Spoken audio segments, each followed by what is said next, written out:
So when I was kind of feeling into this talk about maybe a month and a half ago, what kept coming to me was a statement in the 23rd Psalm about, yea, though I walk through the valley of the shadow of death. I'm like, wow.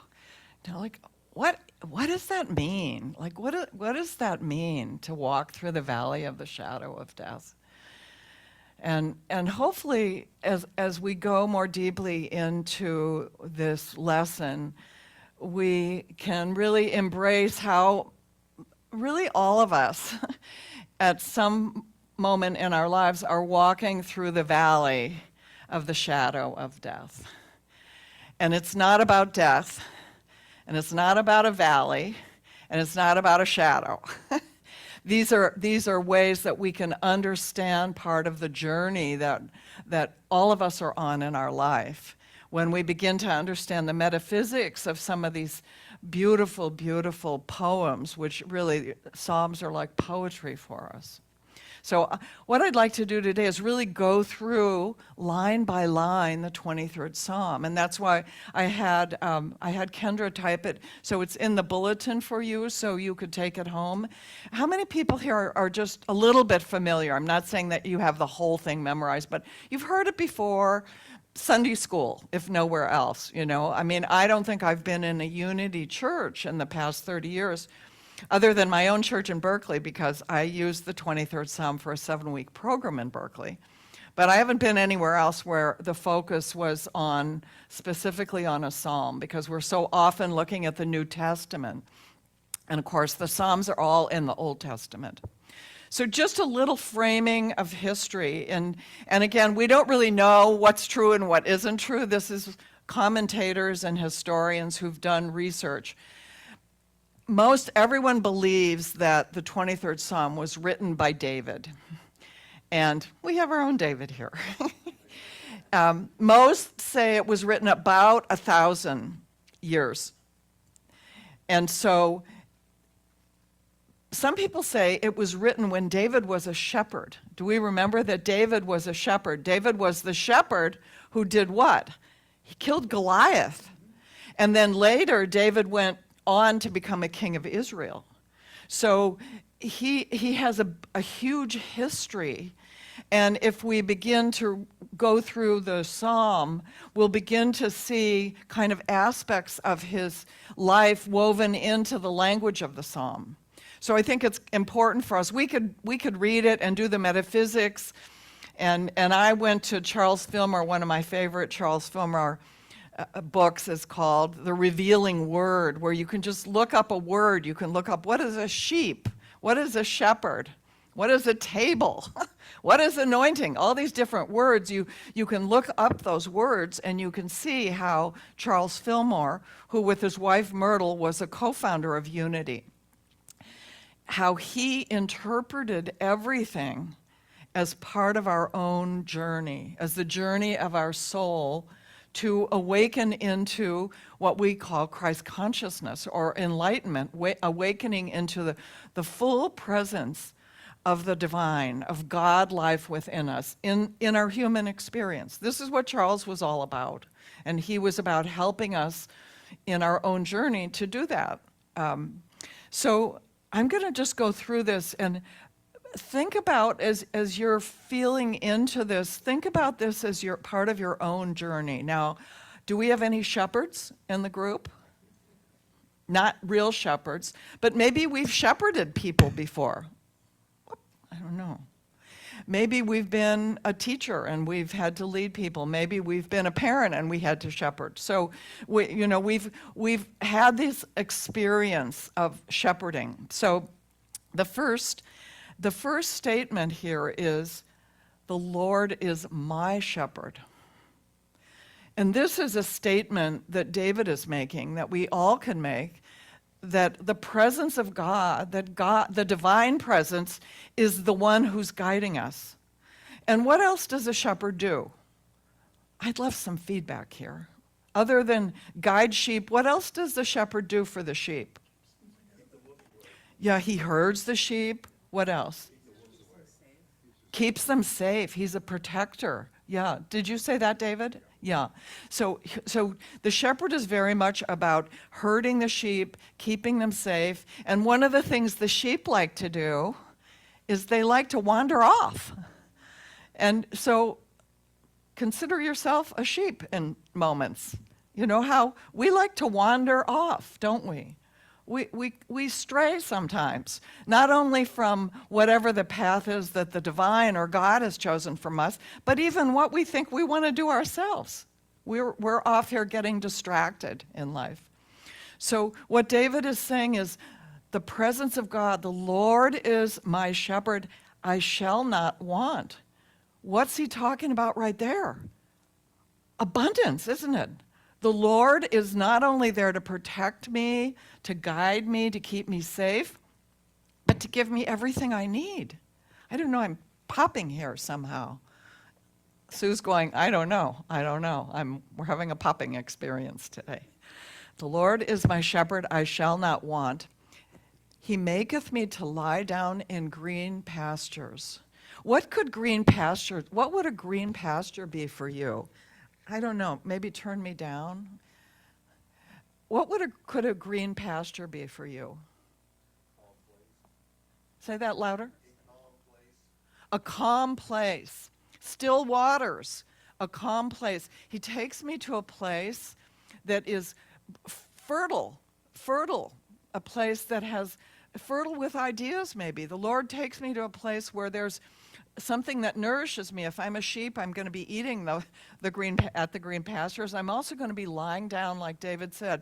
It's a calm place beside the still waters. It's not he's taking me to a raging river where there's a bunch of rocks.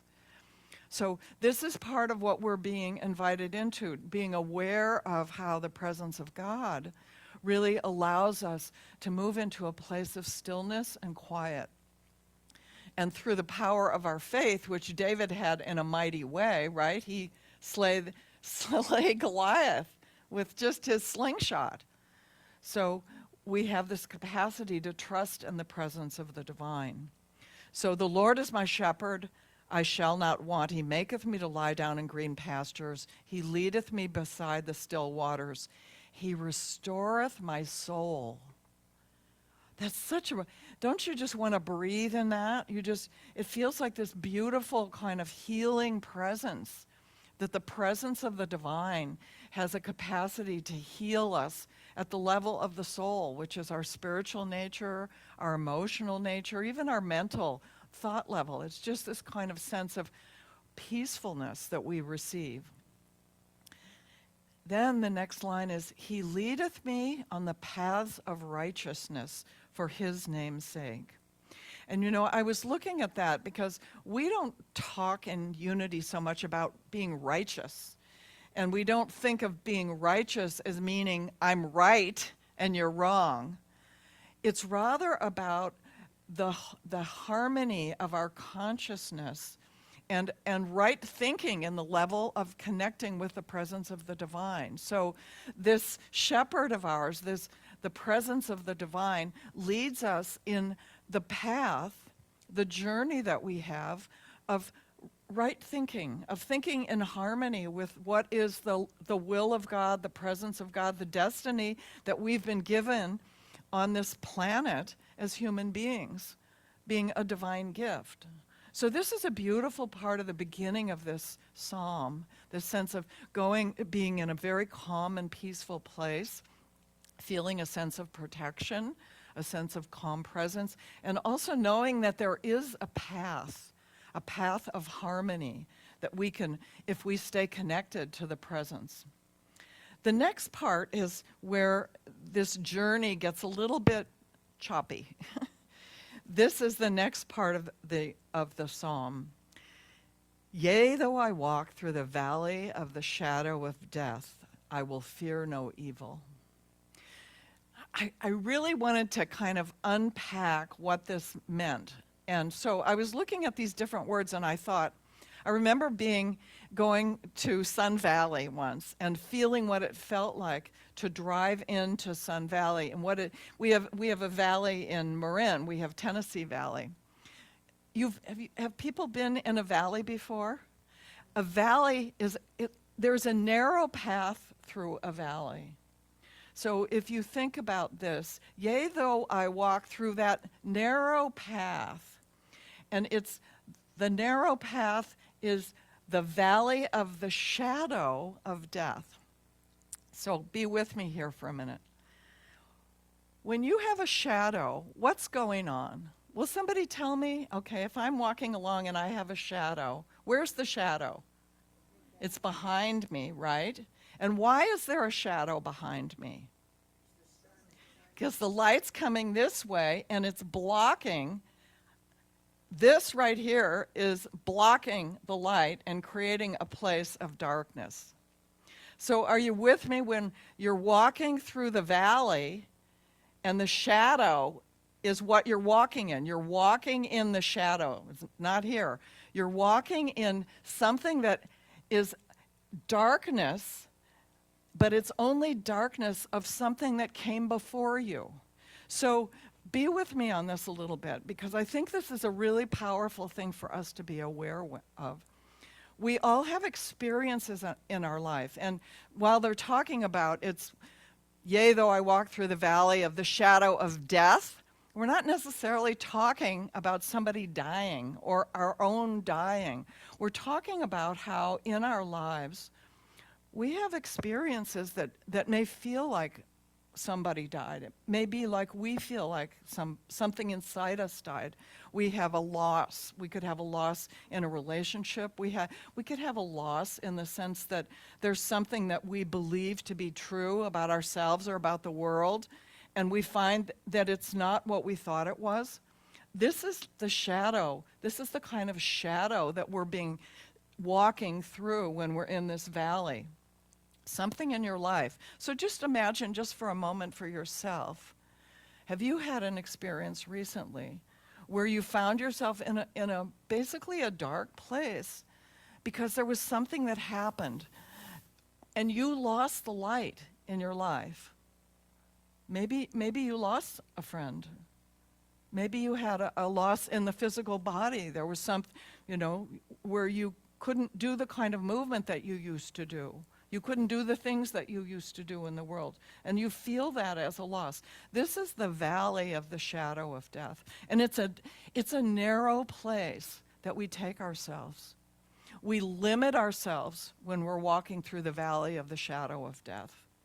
When we're walking through any kind of experience where we've lost the light, we've lost our connection to the light. And what this is telling us here is that even though we walk, yea, though I walk, even though I walk through the valley of the shadow of death, I will fear no evil. Well, evil, when we're talking about evil, Charles Fillmore is really talking about and explaining to us that the word evil doesn't have any existence outside of what we're carrying in our consciousness. He's saying evil is essentially erroneous thought. It doesn't have its own reality. And I know a lot of people would like to argue with that we're not going to do that right here and right now, but basically the idea is that we have the capacity, as we connect with the presence of the divine, as we connect in our faith with the Lord who is our shepherd, we have the capacity to walk through these places in our life and not be in a place of fear. We're not building our tent in the valley. We're walking, we're moving through the valley. And this is the gift that we have. And for me, it's been one of the beautiful pieces about this psalm is, even though I'm walking through something that feels really different, I'm walking through it. Feels difficult. I'm walking through it. There will be something on the other side of it. I don't need to get stuck in this place, especially when I'm willing to connect with the presence and the power of God. So, yea, though I walk through the valley of the shadow of death, I will fear no evil, for thou art with me. Thy rod and thy staff, they comfort me. The rod and the staff are sort of biblical shepherd images, because a shepherd would carry two sticks. One would be a rod, and what was explained as I was reading this, the rod had two ends to it. One was to kind of poke the sheep, especially the ones who would stray. He would kind of poke them and get them back in line. And the other end of it was like a fork, because the enemy of the sheep were reptiles, snakes. And he would be able to hold down the snakes and keep them away from the sheep.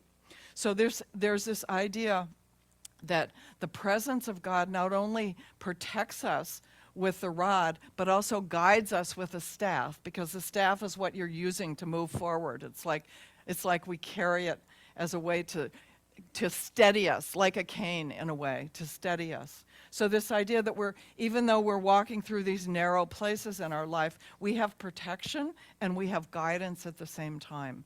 Very much a part of this whole 23rd Psalm. Also, we're comforted, the rod and the staff. We're comforted by knowing that the presence of God surrounds us all the time. This is an interesting part. Thou preparest a table before me in the presence of mine enemies. Thou anointest my head with oil. At first, when I was looking at this, I thought, are we talking about a table where people would be nourished? Is that what it is? Because there's a cup there too. But when I looked at Charles Fillmore, he talks about table as foundation. Thou preparest a foundation before me. My cup runneth over. All the things that I need are bountifully available to me.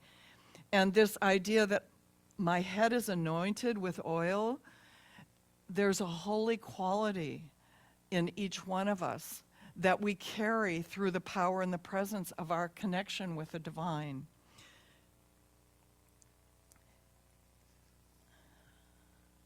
I wanted to see here's what Fillmore says about an oil.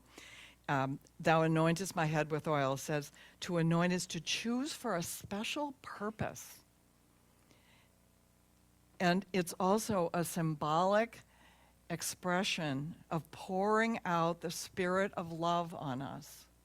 So this knowing that we are here for a divine and special purpose, and that we sit at a table that's foundational for us, the blessings and presence of God as protection, as safety, as comfort, as guidance, as love is poured upon us as foundations of who we are in the world right now. Knowing that we can walk through whatever might be on our journey, we can get all the way through it, and that foundation will always be there, and that we are the anointed ones. Such a powerful, powerful lesson.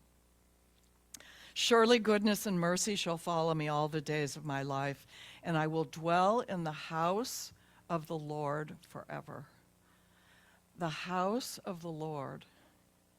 The house of the Lord is your consciousness, my consciousness. We dwell in the consciousness of the divine. We dwell in the consciousness of this powerful presence. This is the faith that we carry. So for me, this has just been kind of a powerful thing to hold, this powerful prayer that is a reminder for us of the many different aspects of the presence of the divine. And, we talk about Lord. The Lord is my shepherd. Each one of us has our own connection with that aspect that we might call Lord, and maybe we never even use that word. Just as I was turning the corner here off of the River Road, or I guess it's Mark West Road here to come on the Old Redwood Highway, there was a motorcycle who pulled in front of me. And the man on the motorcycle had a leather jacket. At the back of his jacket, it said, Jesus is Lord. And I'm like, wow. For some people, Jesus is Lord. Jesus is who they're going to here for their faith. For many of us, it's not about Jesus. It's about the presence of something greater than who we are. So being in touch with that for yourself is, what is this presence, this protective presence, this loving presence, this presence that allows you to walk through life, through the things that are challenging for you, that take you to dark places, knowing that you can walk through it. And at the other side of that, there is always the foundation. The divine presence is always there for you, carrying you into the house, which is a consciousness of the presence of the divine, presence of God, fully anointed as a divine being, a special being, pouring the spirit of love on you. So let's take a moment now and just go into a short meditation. Invite the ushers to turn off our lights.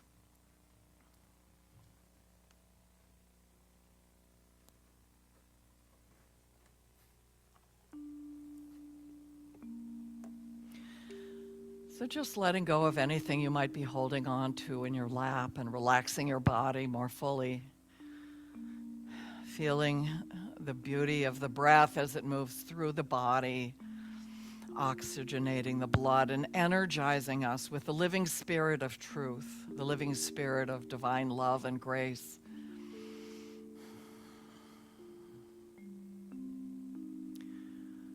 And we relax more deeply into the power of this beautiful, powerful message, the Lord's Prayer, the 23rd Psalm. I'm going to read it once again, share it with you, and I just invite you to be in your own experience of this blessing. The Lord is my shepherd, I shall not want. He maketh me to lie down in green pastures. He leadeth me beside the still waters. He restoreth my soul. He leadeth me in the paths of righteousness for his name's sake. Yea, though I walk through the valley of the shadow of death, I will fear no evil, for thou art with me. Thy rod and thy staff, they comfort me. Thou preparest a table before me in the presence of mine enemies. Thou anointest my head with oil. My cup runneth over. Surely goodness and mercy shall follow me all the days of my life, and I will dwell in the house of the Lord forever. Surely goodness and mercy shall follow me all the days of my life, and I will dwell in the house of the Lord forever. And feeling into this blessing, this 23rd Psalm, allow yourself to reflect for a moment on your life today. Is there some aspect where you feel yourself in the narrows, in a place of feeling limited in thought and mind, some situation that feels challenging for you, that's caused you to lose the light, lose a sense of the guidance and protection, the safety, and the inspiration of the presence of God in your life?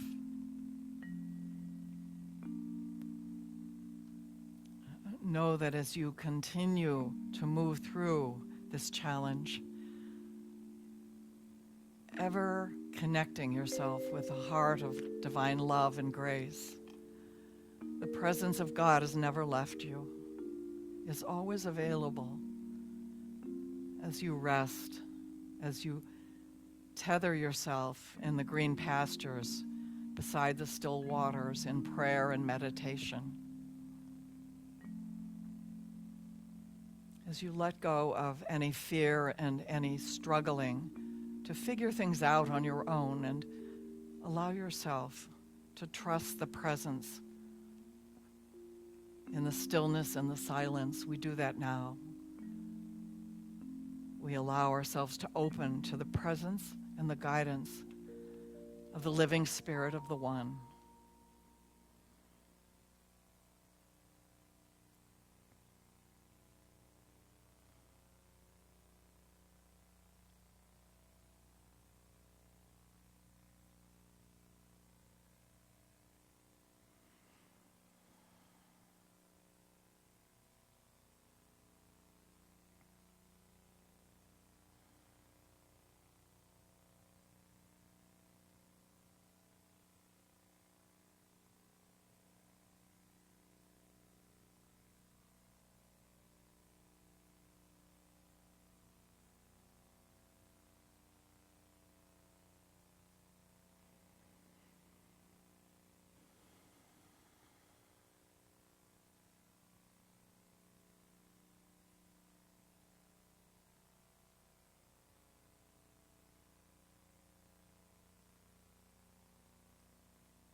We give thanks for the powerful foundation that is prepared for us before the world began, as we open our hearts and minds, moment to moment, day by day, to the powerful presence of God in our lives, trusting the living Spirit of truth to guide us, to support us, to protect us and inspire us, and most of all, to love us as we love our God. And for this awareness and for the blessing of this beautiful 23rd Psalm, written so many years ago, we say thank you to the presence and power, the one presence and one power that indwells each one of us and spins the planets. And so it is. Amen. And gently, as you feel ready, you could bring your awareness back into your body and open your eyes, come back to this time and place.